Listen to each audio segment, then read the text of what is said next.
Afloat with Henry Morgan. Afloat with Henry Morgan, written for radio by Warren Barry and a George Edwards production.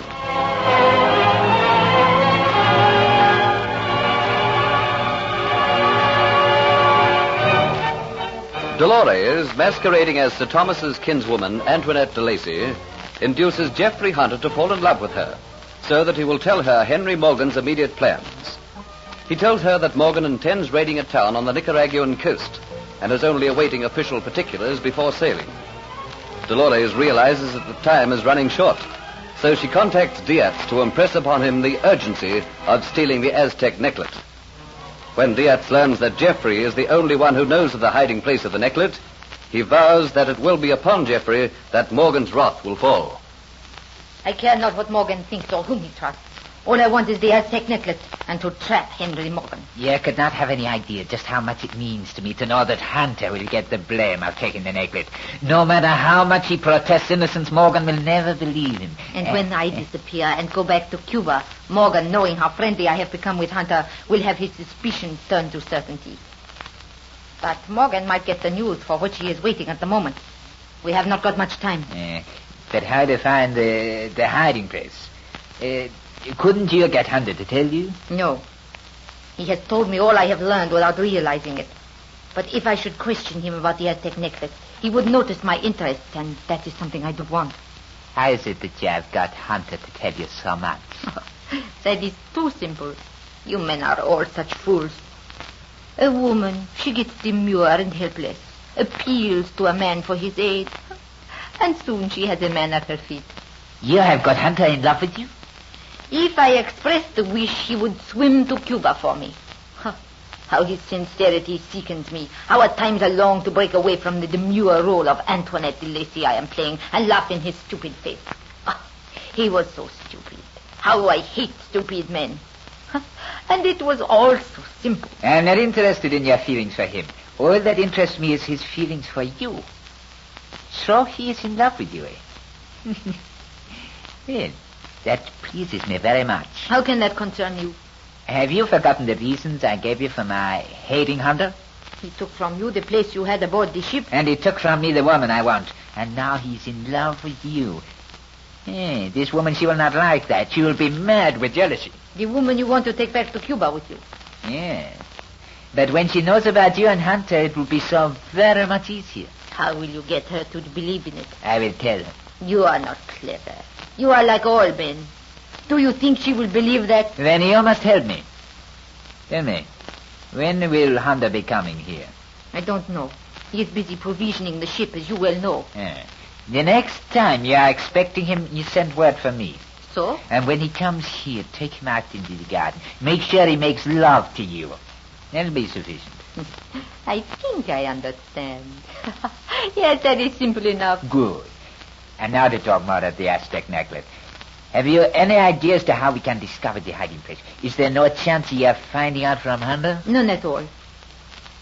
Is the Aztec necklet the only thing of value that Captain Morgan keeps aboard his ship? Oh, no. He keeps in the same hiding place all the jewels and gems that he values most. You have seen this section? Yes, some of it, yes. Tell me what you of it. He has rubies of the finest quality and sapphire, the most beautiful sapphire you ever see. As big as an egg. It is as clear and as blue as it could possibly be. I see. It is said there is not another one so perfect in the whole world. I have an idea, Diatz. Do you know of a gem worker who is not too honest, but is an expert at making imitation gems? Yeah, there is one. An Arab. He has a small shop at the dockside. His name is Amula. He has done me services in the past. This sapphire, you can remember it? Having once seen it, I can never forget it. Oh, then go to this Amula. Ask him to make a replica of the stone. Money doesn't matter. Pay as much as he wants. But tell him he must hurry. But for what purpose? Would not Captain Morgan be interested to know there is another gem exactly like the one he prizes so much? Yes, of course. Then when the sapphire is made, you will go to Hunter. Not to Morgan, but to Hunter. You will tell him that you have found a sapphire which is exactly the same as the one Captain Morgan has. Give it to Hunter. Why? He will take it to Morgan. And if it is an excellent imitation, Morgan will grow suspicious that perhaps his stone might be missing. He will go in Hunter's presence to the hiding place to either see if it is there or to compare it. Surely there must be some way in which you can spy into the cabin and watch where he goes. If I can get Morgan out of the cabin between the time I give Hunter the stone and he finds Morgan, I can perhaps hide in one of the chairs. Then do that. Go at once to this gem maker and commission him to make the sapphire. And you'll not forget to let me know the next time Hunter comes here. I will send a message to you in some way.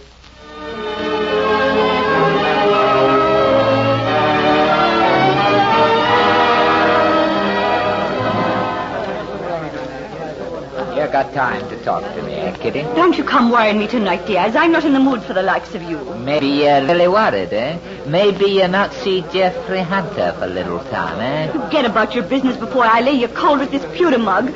I want none of your drunken boastfulness about me. I don't boast. Everything I say be true. Look at all these men here tonight. All their lives they'll be buccaneers, but Diatz, he is different. He will soon be a great man. You'll see. Maybe then you'll be pleased to have Diatz take notice of you, eh? But of course when that happens, you'll have no choice because, Kitty, you'll be with me. You'll not be in this tavern, no. Now you'll be a long way away. I have big plans for you. I tell you, you will come to me eventually, and you will see that, Sonny, you have no choice. What have you got hatching in that cunning brain of yours? You come and tell me quickly. You have not seen Hunter in a long while, eh? He has not been near you. And I tell you why he's not been to see you. He has found someone else. That's a filthy lie. I don't believe you. Then where's he been these last few nights? He went out of town to Sir Thomas's plantation.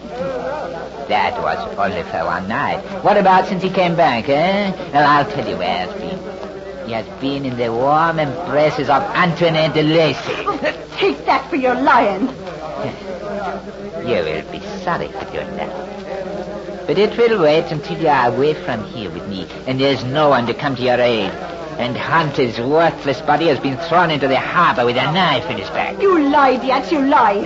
Do you think I don't know what's happening to the Flying Gull and why there's no one here from the ship tonight? Do you think I don't know that they're busy loading provisions and that's why Jeffrey Hunter can't come? Because he's working the same as you should be. Get out of this tavern, do you hear me? Get out before I lay your skull open with this pewter mug and start another brawl. Go and get your face out of here. I don't want to see you again. Through the alcoholic fumes which are clouding his mind, Diatz fears perhaps he has already said too much. And to look at Kitty with her green eyes blazing and all color drained from her face warns him that she has every intention of carrying out her threat. Confident of his ultimate triumph, he lets a faint echo of laughter fall from his lips. He swaggers arrogantly from the tavern. For a moment, Kitty stands tense, looking at the doors which swing after allowing him to pass. Then suddenly the insinuations he has said seep back over her mind. Her every instinct flashes a warning of danger. Danger. Danger to me and to Jeffrey. Jeffrey, I know Dietz was lying. Jeffrey's working hard on the ship, and that's why he's not been. But is he working hard on the ship? What if he is with Antoinette de Lacy? He's never said he loved you, Kitty. But he must, because I love him so much. But a doubt lingers in her mind. There is only one way its voice can be stilled. Snatching a shawl, she throws it over her head and lets the doors swing shut behind her. Never giving a thought to a fresh punishment for leaving her post, knowing only that the voice of doubt must be stilled. The quayside and the Flying Gull show a strange and almost unreal scene. Many braziers send long yellow flames high, making a circle of flickering light in the darkness of the night. On the quayside is a decreasing jumble of provisions. A keg of salted meat rubs against a barrel of dry biscuits, while bags of flour lie distractedly like limp and drunken men amongst kegs of gunpowder and cannonballs. And over from the ship comes a line of men, like ants, to sort their load from the jungle, and with shoulders laden down, trek back into single line to the ship. The air is full of men's voices, curses, and oaths. Unreal as it all looks in the strange yellowing, flickering light, Kitty pauses on the fringe, accustoming her eyes to the new light and seeking for a familiar figure who stands at the foot of the gangplank. Jeffrey! Jeffrey! Kitty, what in the name of creation are you doing there? Matthew, take over my teddy sheet. Thank you.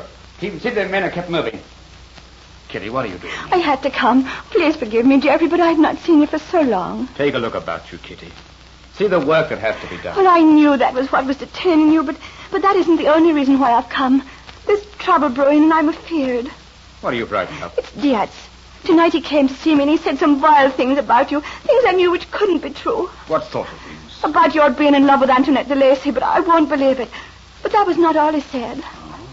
What else? Oh, Geoffrey, I think he's planning something which involves you and me. Something which might destroy us both. He's so boastful. Is he now? Well, Kitty, I can't stay and talk. You understand, I have a job to do. I will come to the tavern and see you as soon as I can get a moment to spare. You know I'll be waiting for you. No. You run along before your absence is discovered. Here comes Captain Morgan. All right, Geoffrey. And I'll be waiting for you. You've done a good job, Hunter. I think we'll be loaded by morning, Captain Morgan. Now, don't go back to tallying. I have news for you. I heard word tonight as to where that treasure mule train is going, the name of the town it's going to be at, and how long it's going to be there. I can tell you the full particulars of the expedition now, so you'd better come on board.